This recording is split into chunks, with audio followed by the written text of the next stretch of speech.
I'm very, it's a great pleasure to welcome the band Ultraviolet on this podcast.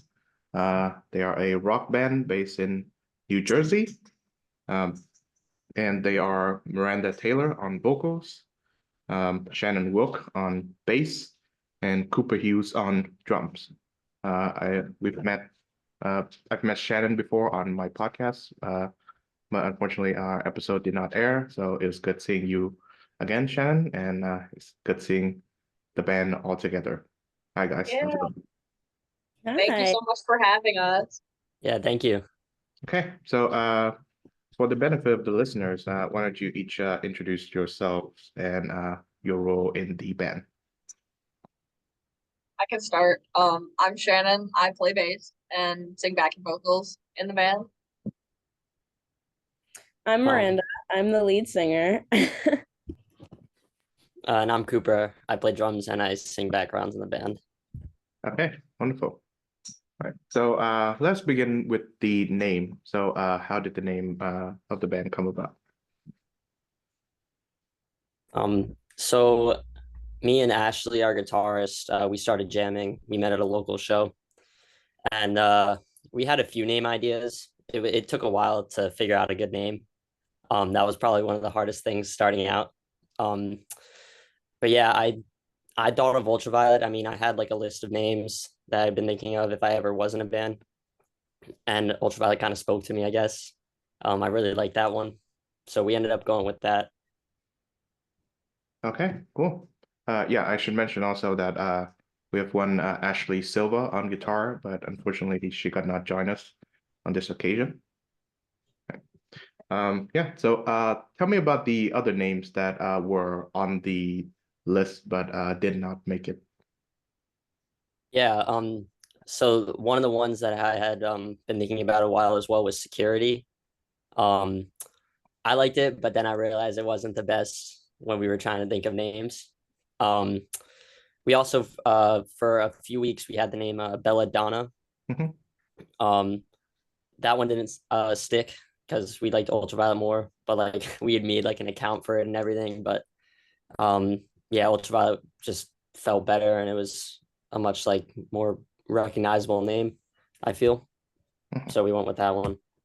All There's right. like hundreds on my list, but I don't remember all of them off the top of my head. Mhm. All right. So what does the name mean to all of you? Or when you came up with it. Yeah, I can start. What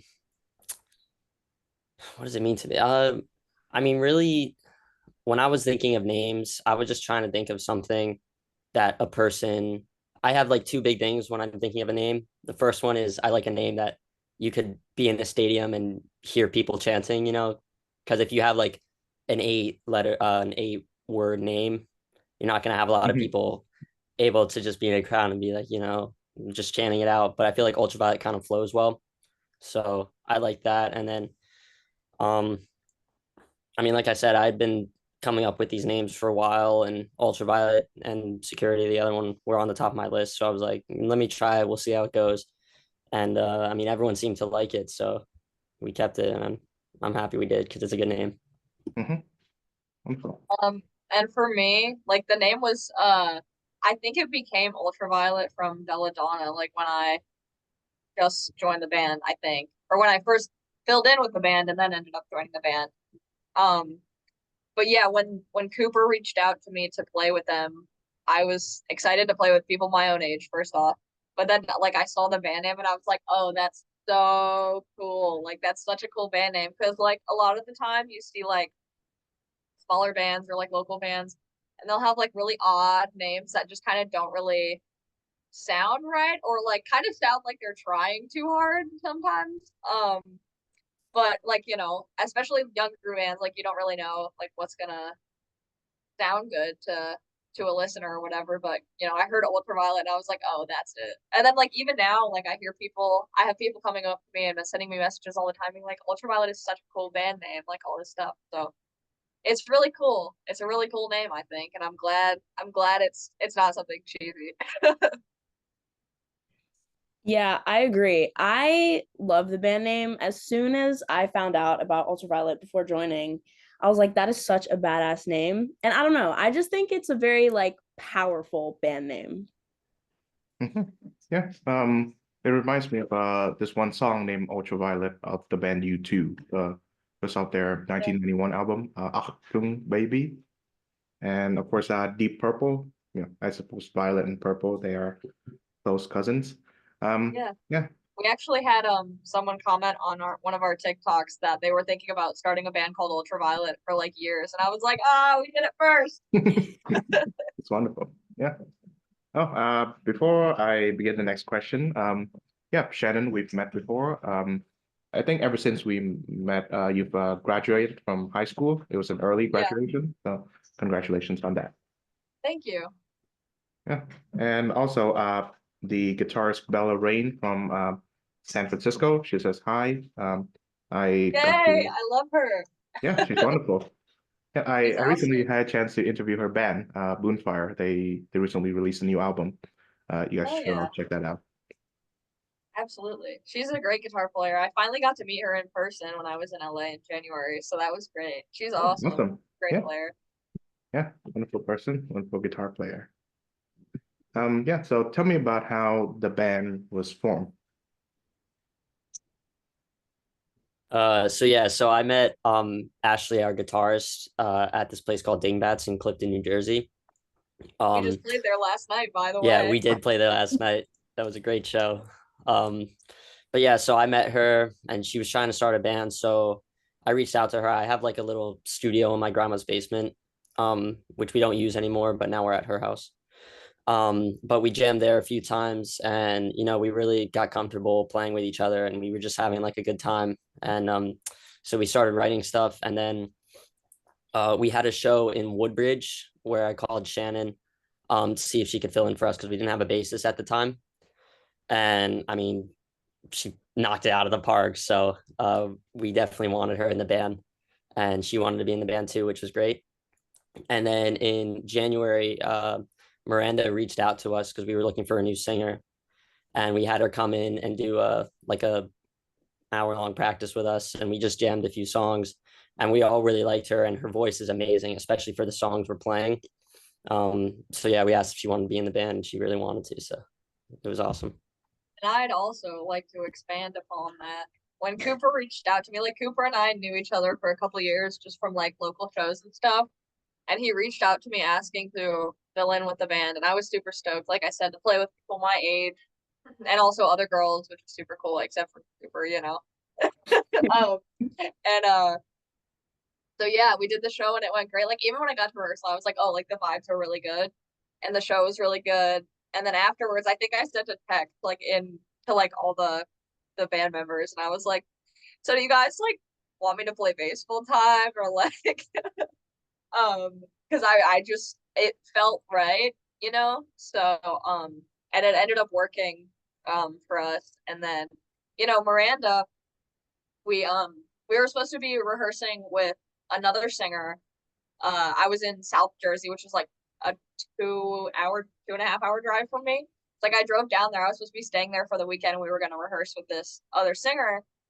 And she ended up canceling, like, and I was already in South Jersey. So we're like, all right, let's see how many auditions we can get in like 24 hours notice. And Miranda ended up being one of three people. And she just came in. She'd never been in a band before, like, was not like trained in singing or anything. She just came in and we're just like jaws on the floor, like just absolutely blown away. And yeah, and then so we rehearsed with her for a couple weeks before our show in Nashville. And we were all just like kind of really feeling it. Like we were already writing stuff together before we even officially invited her to be in the band. We were just waiting for that show to make sure like the live component was there. And then we did the show, and right after we're like, you're in. Like we're locked in. We got it. We got it. So yeah, and it's been great. All right. Yeah. I know that Shannon told me about the band when she uh first like partook in it. And the lead vocalist was someone else, right? Riley Opie, I think that's her name. And of course, Miranda, you filled in for her. So tell me about your side of the story in that part. So like me getting into the band. Yeah. So basically, I've been trying to start a band. I was looking to start a band for a while. I was posting all over my social media looking for people who were interested. And it was really hard because people in my area, they aren't really with that scene. Um, so a friend from school reached out to me and was like, "Hey, Ultraviolet's looking for a singer." And I was like, "Bet." So I texted Ashley and I was like, "Hey, I'm interested. Like, I heard you need a singer." And she was like, "Cool, I'll keep you updated." And then a few days later, I'm in their basement practicing, and it was awesome. The Nashville show was amazing. And once they told me that I was in the band, it was a very surreal moment because it's been my dream since I was a little girl to perform. So yeah, it was really exciting. Hi, glad to hear it. So, you guys are a quartet and you're from New Jersey. So, how close or how far do you guys live from each other? Got it if you want. So I live the furthest from everyone. Because I live in Connecticut, so and the rest of the band's in Jersey. So I'm like an hour and 20 minutes from Cooper, and then Cooper is about an hour-ish from Miranda and Ashley. So yeah, how we run rehearsals is I drive to Cooper, and then Cooper's family drives us to their house because their house is like 2.5 hours from me. So So, when you guys meet for rehearsals, whose house would you often meet at? we rehearse at Ashley's house Mhm. for the most part. Okay. Yeah. I know that New Jersey is somewhat prominent as a birthplace of famous rock artists. I think off the top of my head, I could think of Springsteen and the Four Seasons. So you're in good company. So tell Yes. me more about New Jersey and rock. Cooper, you do it. Yeah, I can do this one. Um, so my dad and mom have been living here for I think about 15 years now, and a little more than that. But when I was born, my dad was always trying to get me into music, because he was really big into like the 80s hair metal scene. So like Def Leppard, Skid Bon Jovi, Row, New Jersey. Bon Jovi, yeah, all of them. And so he moved here because he wanted to be part of the music scene in this area. So when I was old enough, he started bringing me to Dingbats, and that's pretty much where I grew up, music wise, because I met all the people there, and I've been friends with them since I was about 7 or 8. And actually, what's funny is Steve Greco, who plays bass in Danzig, is also the sound guy there, and he got me my first drum kit. Um, so I've been playing since then, and they've all been really good there. And then there's places like Debonair Music Hall, which used to be Mexicali Live. I'm pretty sure is what it was called. I go there a lot as well. That place is great. They have great acts at that place. Trying to think of where else. There's just a lot of different places in Jersey. I've been to about 100, I think 80 now, 180 shows. Lots of them being in New Jersey. And it's just great because you just meet all these people that, they're great people. They all love the same music as you. And whenever you just see them somewhere, you can just go up and talk for, I mean, I have friends that I see at shows. We'd be talking for like an hour after the show. It's just because everyone's just connected, um, just in the area, and it's great. All And if right. it tells you anything about the scene, like around here versus New Jersey, like that's how Cooper and I met, is me driving to New Jersey for shows because the scene is so much better there than it is here. Mm-hmm. Yeah. So since Ashley's not here, I think either one or all of you can introduce her to the rest of us. Oh, we'll talk shit about her instead. Okay. Yeah, That would no, do. That would do. no, Ashley's great. She's the youngest member of the band. She's like our little sister, I feel like. But yeah, she's our guitar player. She contributes a lot, like songwriting wise and stuff. She's awesome. We love her. There's my shit talking back. Okay. Yeah. So which one of you is the oldest, may I ask? Miranda. I'm the oldest. Oh, okay.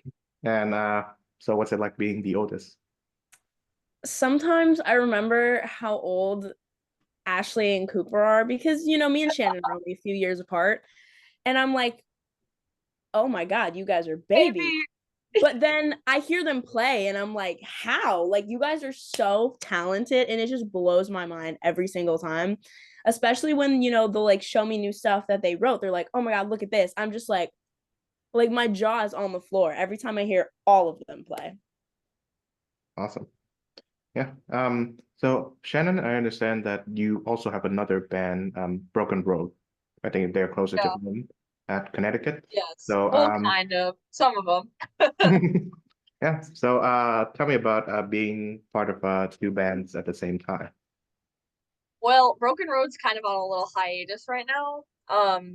But I'm filling in with some other bands. But yeah, being in multiple projects can be a lot Mhm. if uh you don't manage your time well. But luckily like I've kind of got a good system going where I am able to compartmentalize the different things I'm part of. Um and just like keeping a schedule and making sure everyone knows when I'm available and not available to gig and stuff. So it's just, it takes good time management and good communication, as does any band really, but just to a greater extent being in more than one. Yeah. So from my understanding, Shannon, I think you're kind of the manager of the band at the moment, right? Kind of. Mhm. I'd say me and we have like an actual manager, but we kind of like him and I kind of like split the duties of taking care of business of the band. But yeah, I do a lot of it. Okay. Cooper, my question to you, my understanding is that you are the only male member of the band. So tell me about that. It's definitely a bit interesting because I get confused as a female a lot of the times. Um, I mean, like we'll People walk think into it's like an all restaurant. girl band all the Yeah, time. like people will comment. It's like, oh, you girls are amazing, but it's fine because like it doesn't affect me just because I've had this long hair for like I think 6 years now. So I've been called women a few hundred times, but um, yeah, I mean, it's also great because like before this I've been playing with like a lot of male members, so I actually kind of like the difference in being in an all girl band as well because it just brings like so much more energy, I feel actually. um but yeah, it's definitely an experience. Hmm. Yeah. So what would be the notable difference between playing with an all-male band and playing with an three-quarters female band? We make fun of him a lot. Mm. Yeah, Yeah. I get made fun of like twice as much as the other bands I'm in. um but also I like the voice difference, you having a female band. Um, and I think Miranda does a great job as well because she has like the female voice of like I'd say like Joan Jett. Mhm. Um, the name is slipping my mind, but the singer of Hole as well. Courtney Love. And I really like that kind of, like the lower tone, but the raspiness kind of. And Miranda just like brings that to the band, and I really like that. Um, yeah, I think that's I, definitely the biggest difference I like. mhm. Yes. So Miranda, would you name Joan Jett and Courtney Love as your influences? Definitely big influences. Same with Lizzie Hale. Even though I'm not a huge Hailstorm fan, growing up, we would play rock band and I would always sing I Miss the Misery. Like every single time I'd be like, oh my gosh, let me sing this song. So yeah, she's also definitely a big influence on how I want to sound or how I'm sounding now. Hmm. I think also, I know for me at least, like she's a big influence on like how we want to conduct ourselves, like as far as like people in general, because she's a great person and treats people and her band and everything really well. So that's kind of also something at least me personally, I look up to her. Hmm. Yeah. I actually saw Hailstorm in Budapest earlier this year. They were Oh, quite hell yeah. amazing. Yeah. They're an amazing live show. Hmm. So how do you pick your influences? This question I expand to all of you. Wants to go first? Yeah, I can go first. So like all my life I've been drumming mostly like the 80s hair metal stuff. So I get a lot of my influence from drummers like Tommy Lee, Stephen Sweet from Warrant. Um, but I think it's great because me and Shannon are both into that 80s hair metal stuff, and then Miranda and Ashley are both into like the 90s and the grunge kind of era. So it's cool to hear the mix of different stuff that Ashley comes up with on guitar, and then Shannon makes like, I don't know, a cool bass part. And then like I'll add like for Rust, the pre-choruses, I do the hi-hat chokes. I get a lot of that stuff from Tommy Lee because I listen to all like Primal Scream. That's a big influence for that pre-chorus. Um, but yeah, I just like the mix of all the genres is just really amazing because you just get like a unique sound that you don't hear in a lot of bands. Really interesting because like a lot of people see like 80s hair metal and grunge being like total rivals, and everyone says like grunge killed glam or whatever. So it's really cool to see like kind of me and Cooper versus Miranda and Ashley's like writing styles coming together and making something, combining two genres that like most people wouldn't think to mix, which is really cool because it wasn't even on purpose really. It just kind of comes from our own taste and how the music comes naturally to us, I guess. So Yeah, I think it's funny because I'm a huge metal fan. I love punk. I love pop punk. I love all that kind of stuff. So some of the things I write are more punk, more metal. I like heavier riffs and stuff like that. So I like incorporating that kind of stuff with what Shannon and Cooper like, and Ashley's grunge and stuff like that. And it always comes out with like a really, really cool sound, which is awesome. All right. So before we get into Russ, which as of this recording was released yesterday. So Shannon, I believe we addressed this in our previous conversation, but I always thought that the bassist is the least noticed member of the group, and I wonder if you feel that way at all. And oh, how I do make you... myself notice. I make sure I'm noticed.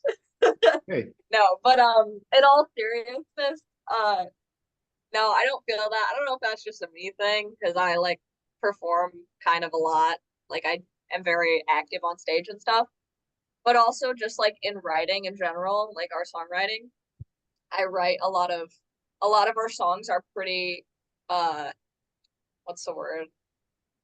Like the bass lines are pretty forward in a lot of the songs. They're very they're more of a lead part as opposed to being like in the background, I feel like in certain parts. So it definitely I'm heard. I'm heard and seen. All I right. think also in one of our originals, Slap in the Face, I think the bass is like one of the most notable parts in that song because For sure. especially like the intro is just like don don don don It's don all don don. Yeah, it's all bass. So And even in Rust, the bass is cranked, and it's like all this like walking stuff. So it's noted. Okay. Heavier. Yeah, so let's talk about Rust. I understand that this single has been a long time coming, but I'm glad it finally arrived. I listened to it twice, and since yesterday, I like it quite a bit. So, yeah, tell me about well, first, how long did it take for the song to come together? yeah, so when Ashley and I first started writing about 3 weeks after we met, she had brought that piece in. She had written guitar for it. She said she'd had it for a while because she's been writing for about 2 years now. And so how I write my drum parts is I told her I was like, okay, just play the riff like over and over again until I can figure something out. Because I find a basis and then I expand on it as we play it more. So if you listen to like early recordings, I mean, I'm the only one with the recordings, but if you listen to like the early recordings of me playing, it's just me playing like a simple beat with like a small fill.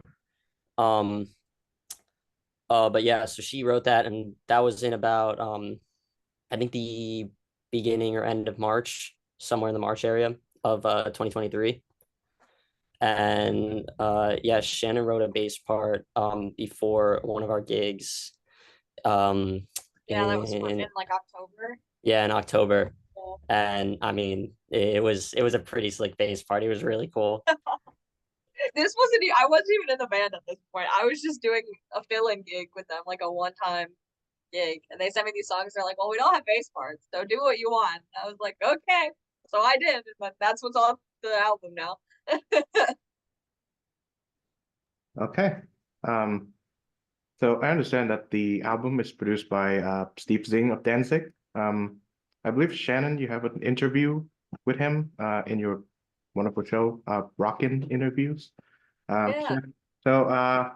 Yeah, tell me about working together with a one-of-a-kind legend of his caliber. Steve's the best. Um, so that kind of happened. Cooper's dad is good friends with Steve and his wife. So that's kind of how that connection came about. But as Cooper said, Steve got him his first drum kit. So it's been for sure a long time coming for Cooper, but for me as well. I met Steve. He was doing sound when I was playing at Dingbats for the first time when I was like 14 years old, maybe. 15 maybe. And he was like super blown away by my performance, and like we ended up keeping in touch and whatever. And then I ended up in the band with Cooper, and then we ended up, Steve working with both of us after having known us forever, which is super awesome. He's a great, great producer, and he's like for sure a mentor to all of us. So All right. So would you name Danzig as one of your musical influences? I'd name them as one of my drum influences personally, yeah, because like I said, me and my dad have been friends with him I mean, my dad's been friends with him since before I was born. But I mean, he's been my role model pretty much since I was 8 and I got that drum kit. So also being able to be like, oh yeah, I produced my first single with one of my role models is one of the coolest things I think you can say. Um, but yeah, I mean, I like Mother by Danzig. I know it's one of their hits, but I mean, it's such a good song. And um yeah, I just love Danzig. I just got to see them in Boston in September of last year, and that was a great show. That was really fun because Glenn's like an amazing singer, and they have Tommy on guitar, who's also in Sprung. He's amazing, and then also I think Carl was playing drums with them, and I mean, like he's insane. He's such a good drummer. So it's just I just love the band as a whole, and they've been like a and role you got model to for play me. Twisted Pain with Steve. Yes, I did. I went to Steve's house for like a New Year's Eve party, and we all did a little jam in the basement. So me, my dad, my little brother, and Steve got to play Twisted Cane, which was a really fun experience because we had like everyone around us too. So I was like, I'm playing the song that this guy is on, so I can't like mess it up at all. But it was fun. It was really cool. Mhm. Yeah. I'm embarrassed to say that I haven't followed too much of Danzig's work. I know that it is the former name of the city in Poland. It is now called Gdansk. And other than that, I think I've told Shannon and Miranda about that hilariously awful Glenn Danzig movie, Verotica. I think that's a movie to watch. I have a watch party at Steve. Right? We have to. Oh yeah. Let me know what you think about it.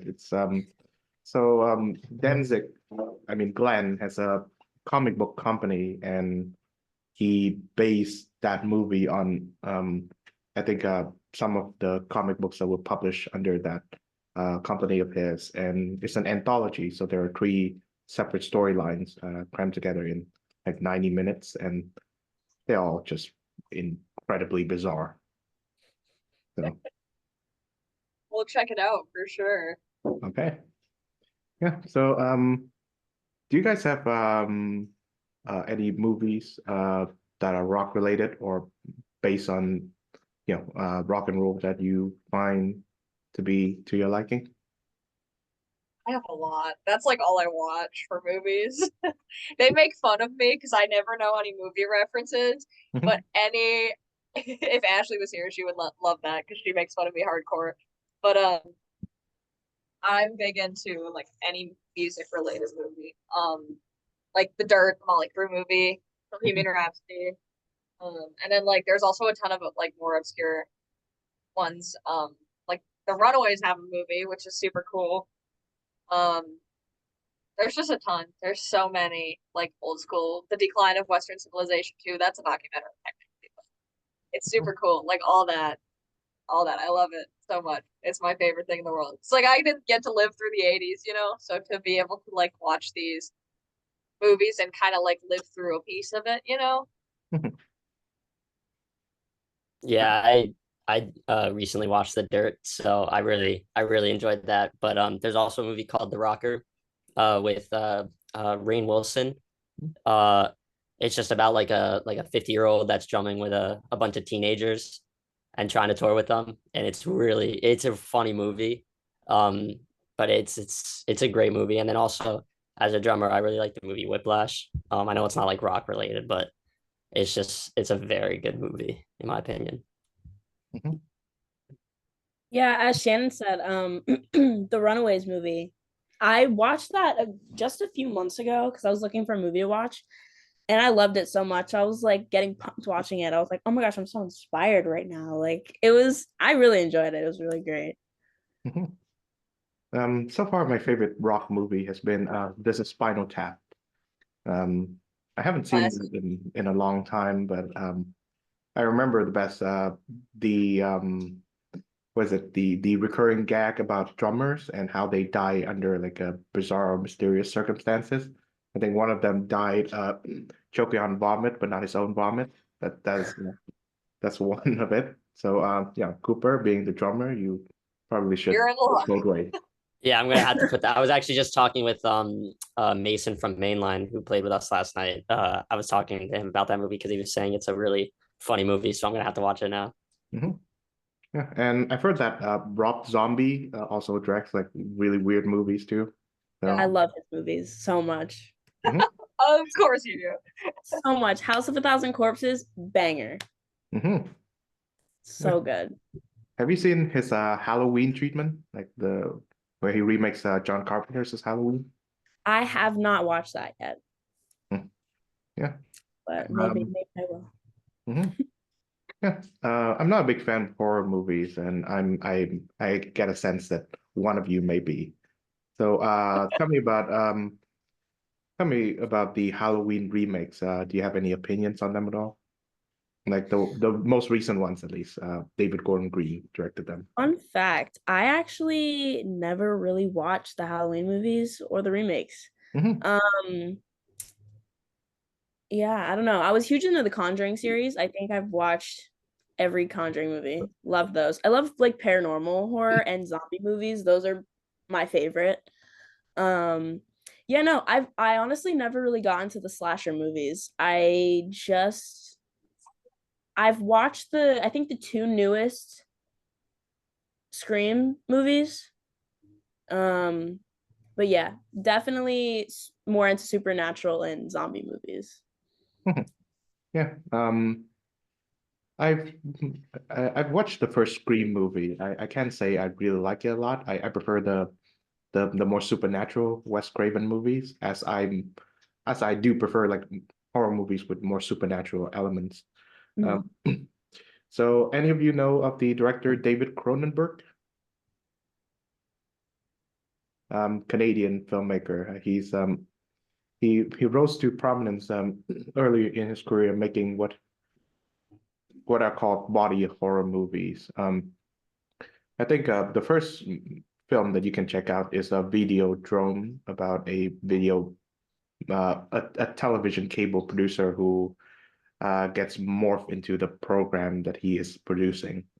So yeah, that's something that's intriguing to watch. And also Debbie Harry from Blondie is in it, and she dyed her hair red. So that's a that's a lovely movie to see. We'll have to have like a band watch party for all these movies now one time this week. Seriously, we need to have a sleepover and watch all these movies. Mhm. Yeah. So, tell me about the inspirations behind the song Rust. I feel like that's a hard one to answer since Ash wrote it. Okay, so But what does the song mean to you when you play it and record it? to me, the way I interpret the song is I think it's about being in like a toxic situation or like a toxic relationship and kind of just like taking back your power and getting out of it. Mhm. Yeah, I guess like influences as for writing like the bass part, it's just I don't even know. It's not like really a traditional rock bass part at all. I guess I could see it being kind of like a Duff McKagan-y kind of like Sweet Child of Mine intro type bass part. Um, because it's like playing the octave, uh, like walking bass line on the octave. But yeah, that's my contribution to the song. So that's really all I can say. Mhm. Yeah, my drum part for this, I tried to keep it. I like making my drum parts. I mean, if I can make it complicated, I'm gonna make it complicated. Like if there's gonna be an odd time signature, I'm totally down for that. But for this song, I thought it would need a bit of I wouldn't say a lighter sound, but more of just a less complex, something that would enhance the sound of like the vocals and the guitar and the bass. So for this song, I didn't do as much. Like I think the only big fill I really have is during Ashley's solo. And it's right in between that, just as like a transition from a verse to a pre-chorus background.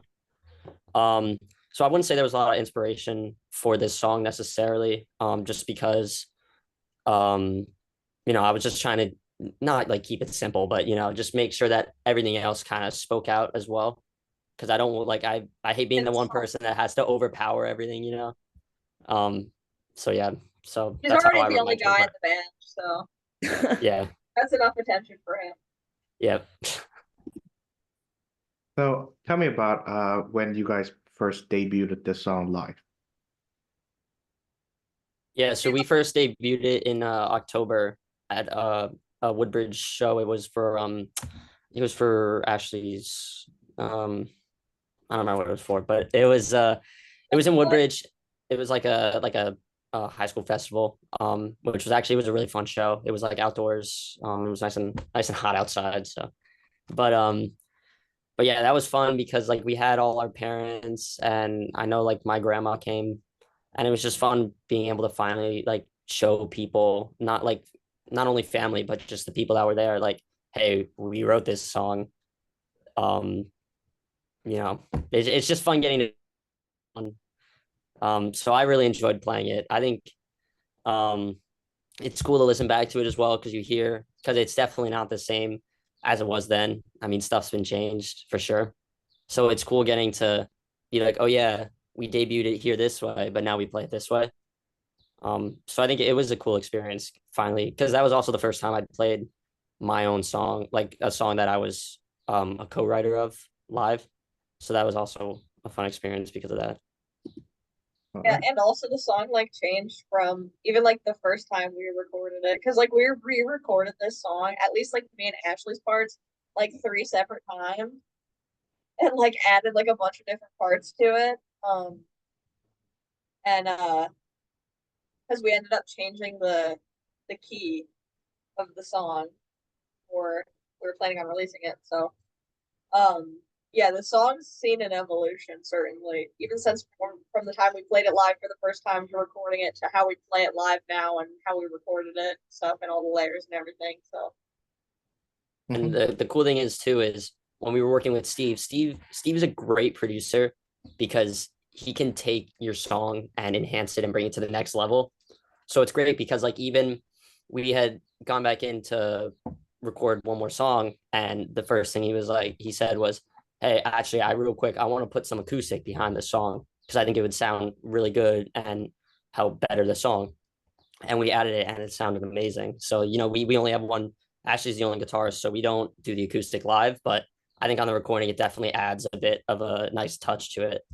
So it's cool to hear how that's different, and how Steve was like with one comment, it like just completely changed the song and enhances it. So it was pretty cool. Mhm. Okay. Yeah, so tell me about some of the songs that you would cover as part of your typical set list. Yeah, so when we did our first Woodbridge show, we had songs like we did Do You Want to Touch by Joan Jett. That one we kept in our set list because that's just like we have a breakdown part in it, and we just love like having the crowd participate. So like when we did it at Dingbats last night, when we did it at the Jameson pub, when we opened for Plush, and you just have the people in the crowd just participating with you. It's a great feeling. Um, we do Show Me How to Live by Audio Slave. That one's another one we started doing when Miranda joined the band, because her voice fits that song very well. And we had a little pause. I came in one day, I was like, hey guys, I think we should try this little pause right before the last chorus. And so now when we do that pause, I'll stand up and I'll scream like, let me hear it, or something like that. That's also a really fun part of the show. And then we also do Wood by Alice in Chains. We do Man in the Box sometimes as well. And Jennifer's Body by Hole. And yeah, there's a few more here and there. Depends on the show. Mhm. Right. Yeah. So going back to roughly half an hour ago, where you mentioned that two of you, I believe it was Cooper and Shannon, who prefer 80s rock, and Ashley and Miranda, you prefer 90s rock. So I like to hear I like to hear like your case for each of those styles. So for me at least, on the surface, 80s rock is favor stage presence, and 90s rock favor weird sonic experimentation. So you guys have the floor now. Well, for me at least, like I kind of listen to rock from like the 70s all the way through like present, like modern rock and metal also, but like it's just like I love grunge also, but I've always just been an 80s rock, 80s metal girl. But like I still love Alice in Chains and Soundgarden and all those bands because it's like there's so many different types of music within like the rock music spectrum, you know? So um I don't think it has to be one or the other, you know? I don't think it has to be. And I think we all listen to much more beyond just like, 80s rock or 90s rock. We have a pretty eclectic taste, I think, as a band. So what about Miranda? Any words to say about 90s rock?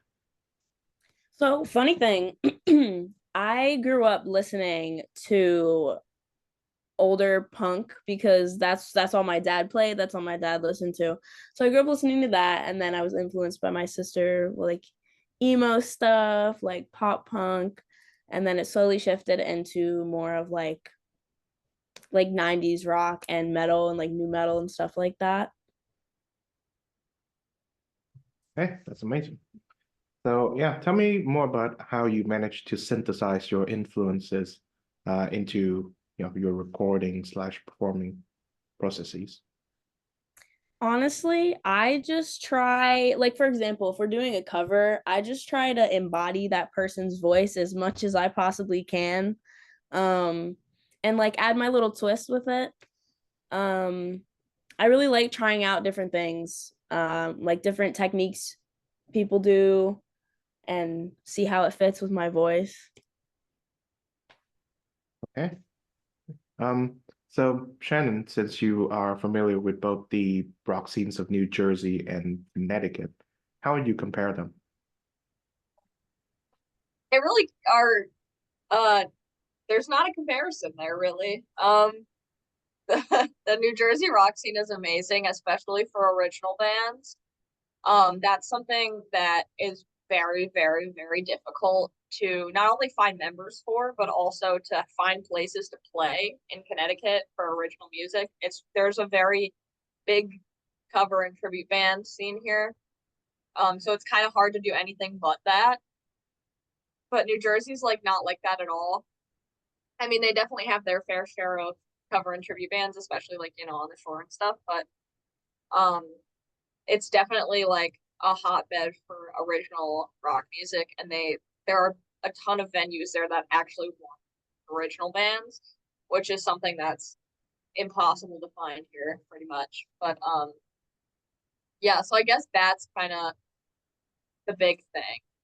But as for like on a national level, like nationally touring acts will usually hit New Jersey and Connecticut, so that's not really, an issue. But as for like actually doing music myself, it's really just covered bands versus original bands there versus here.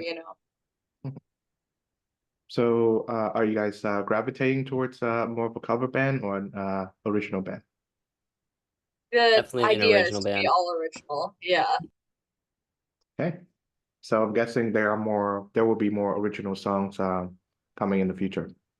Yeah. We have a lot of originals written, and we play mostly originals in our set list. So like in our live show, it's a lot of unreleased originals, obviously, seeing as we only have one out. But yeah, there is more to come. There are lots more originals that have not been heard yet. So So tell me a bit about your lives outside of music in general. So, to the extent that you would like to share with us. Yeah, I could talk about this one because I think I'm the only one here that's still in high school now, because Shannon just graduated. So so yeah, I do that. And then I'm also in two other bands as well. So like Shannon, I kind of got to balance my schedule a lot. So usually at the beginning of the week, I got to sit down for like half an hour, to schedule everything I'm doing. Because it gets busy sometimes, but I actually prefer being uh overly busy rather than like not doing anything at all. Especially music wise. So yeah, it's the end of the year, so it's not as bad homework wise for school. But like in September, October, I kind of got to lock in for that. Um, but yeah, I managed to balance it well enough to where like I can do like two practices with these guys, and then maybe like a show. A, a, a show a week would be great, but like a show every other week. And then the other two bands, I do like a practice sometimes because the other original band I'm in, Good Damage, our singer goes to college in Nashville, so she's not down here all the time. And then I'm in a Motley Crue cover band. But yeah, it's all about, like Shannon said, it's all about balancing your schedule and making sure you're not overbooking or double booking. That's probably the hardest part about being in multiple bands in school, is that you want to book a lot, but sometimes you get restricted by it, which is not always a bad thing, of course, because sometimes you need a little break. Um, but yeah, I think I balance it well enough to where I'm improving by practicing enough a day, and then I'm also improving with the people around me, like Ultraviolet, and then also improving my knowledge at school. For me, as Cooper said, I'm graduated from high school. I'm kind of like in this in between right now because I graduated back in January and then I moved to Nashville in August. So from January to August, it's kind of just like this whole gray area, but I've been really just doing music full time, like gigging constantly with Ultraviolet and also being in the studio with them. And also I'm filling in with two other bands right now. And also I do concert photography, all that. So that's also fills up some of my time. But and also I run this Ultraviolet social media, which is a lot of time also. But yeah, now that I don't have school on my plate, I'm able to like take on a lot projects musically, which is it's really cool. So that's my full time pretty much. Yeah, I feel like I do the least out of you guys because like I just work with dogs and then I come to practice and then I go to bed. Like Shannon's always doing stuff with bands, Cooper's always doing stuff with bands, Ashley has sports, and I'm just like I work with dogs all day and then I drive to band practice. But honestly, I mean, I love You're it. alive. I love it. It's so great.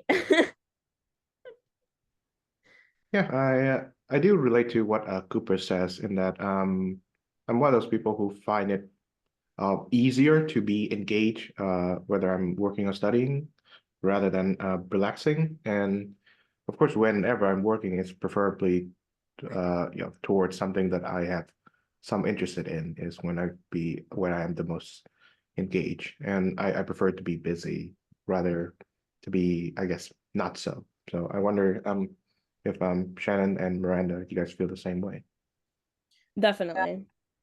I definitely like to be busy. I'm a little bit of a workaholic. I really don't know when to say, okay, I need to take a break. So I get burnt out sometimes, but for the most part, yeah, I like to keep busy. Mhm. Yeah, Yeah.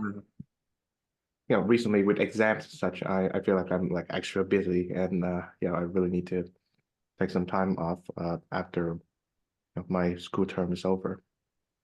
Yeah, Absolutely. I just took my AP music theory exam, so I was cramming for that Mhm. like a week ago. So I understand what you're saying. Yeah. I mean, obviously it's not as hard as like the exams you're taking, but it's still an AP test, which was it was rough, but I'm glad I took it because I think it'll definitely help me. Okay, yeah. Hope you did well on that one. Thank you. We'll see. Okay. Great. Yeah, so yeah, Shannon and Miranda, what's it like being out of school finally? I know that Miranda, you It's so went great. out of school before Shannon did, but yeah. Amazing. I love it. I've never liked school. I've always struggled with school, like with anxiety, mental health, all that stuff. So finally being out of school, I was like, yes, freedom. But it's also like, what do I do now? Because as we all agreed with, like I love being busy as much as I'm a hermit crab and I don't really like people and I like just being in my room. Being busy is the most healthy thing for me because it just keeps me going and going and going. But being out of school has definitely opened up a lot of opportunities for a whole bunch of different stuff. Yeah, same for me. Like, the whole reason why I decided to graduate early in the first place was because I was starting to get a lot of opportunities that I wouldn't be able to take one after the other while being in school. Because I can only be gone for so many days from school, so um once I figured out I had enough credits, I was like, yeah, I'm gonna do that. So, and since then I've been in LA, Nashville, working on a boat, doing rock music, you know. Um, so it's just, and obviously gigging and being able to rehearse a lot with the band, um, which I wouldn't be able to do as much if I were still in school. So it's just, and also being able to take on more fill-in gigs because I have more time to rehearse and more time to practice and learn songs as opposed to only having like 6 or 7 hours after I get home from school to do whatever. Now I have like the actual whole day to divide up my time, so it's great. It's the best. And it's also less stress. Yes, one of my fondest memories is when I was, I think, 13 or 14, and a friend of mine, and we still keep in touch, showed me a CD of Pink Floyd's The Wall, and I remember listening to it, and it blew my mind because well, one, you can tell a story in an album, which I wasn't too familiar with before, and two, finally I found someone who hates school as much as I did. Yeah, with that with that great song, right? We don't need no education. I mean, Yeah, that just spoke to me in various ways.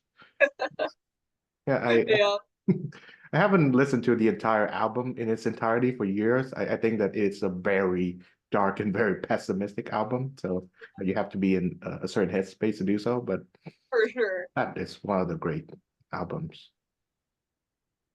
Hell yeah. Yeah, so Cooper, you mentioned the Dingbats, and from what I can gather, it is a venue, and you guys are very fond of performing there. So tell me about that and maybe some other venue that you are very much fond of. Yeah, so I actually this was my second time playing there. The first time I played was in March. Um, but yeah, I had been going there to shows since I was like 8. I think I've been to probably 10 to 15 shows there now. And just everyone there, like everyone you meet, all the people that work there too, like Donna, Michelle, Steve, they're all great people, and they know how to, like, I don't know what the word is, but they just know how to be like good people, no matter like if you're 5, if you're 80. You know, my grandma was there last night, and they were talking to her a bit, so it was great. Um, but yeah, it's one of those small like clubs, but it's one of the best places I feel to play because you can be with people there. You know, like you're not all the way up like in the back while everyone's like 300 feet in front of you. They're all kind of like right up there, so it's great because you get to interact more. Even though I'm like a drummer, so I can't really interact in the first place. But I know they were doing a lot of that last night. But yeah, I think that's just a great place. Yeah, it's Dingbats. I love Dingbats. I've also been to a ton of shows there. I've seen a lot of my favorite bands there. Um, it's kind of like the Whiskey A Go Go of the East Coast a little bit. Um, it's an awesome place. Um, but yeah, yesterday was also my second time playing there. I played there 2 or 3 years ago. That was when I met Steve. And yeah, it's a really cool room. And it's it's it's so cool to see it full too, which is how it was last night, which was awesome. So that's my 2 cents. I don't know. Yeah, I loved playing there last night. Also, because it's like when they dim all the lights, it's so dark and spooky in there, which is completely my vibe. And it was last night was my first time being at Dingbats. I've been trying to like go see shows there, but I just couldn't. But yeah, it's definitely an awesome place to play at. All right. So one more before we end. I believe I ended our conversation with Shannon with this one last time we talked to, but you're welcome to take another shot at it, of course. And the question being, what does music mean to you? Yeah, I can start. Um, Music means a lot to me because I've been growing up all my life with music, even if it's like if it's 80s hair metal, if it's even like pop music, I just need to be listening to music. Or I like even when I'm doing my schoolwork, I listen to music. It's just always there for me. And I'm always listening to new stuff, learning new stuff. Like I've been really into Sleep Token recently. They just started coming back up again. And I mean the drummer for them is amazing. But um back to my point, it's just whenever I can listen to music, whenever I can have it in the background, even if it's like at like one volume, just something so I can be listening to it and just taking it in. It's a big part of my life. I think that's probably one of the biggest things in my life right now, and I'm glad about it too. Yeah, I agree with Cooper. Music has always been a huge part of my life, especially growing up with my dad. He plays bass. So music was always playing in the house. Um, I constantly need music playing, and it music has helped me get through so much stuff in my life. I mean, I'm literally getting a tattoo tomorrow of the album that has helped me through literally the past few years the most. So yeah, music is a big part of my life. Yeah, and what might that album be? Collide with the Sky by Pierce the Veil. Cool. I should check that one out. Oh Okay. my gosh, it's amazing. Okay, so Cooper Hughes, Shannon Wilk, Miranda Taylor of Ultraviolet, thank you very much for joining this program. Thank you. So Thank much. you. Yeah, and of course, say hi to Ashley Silva for me. We will.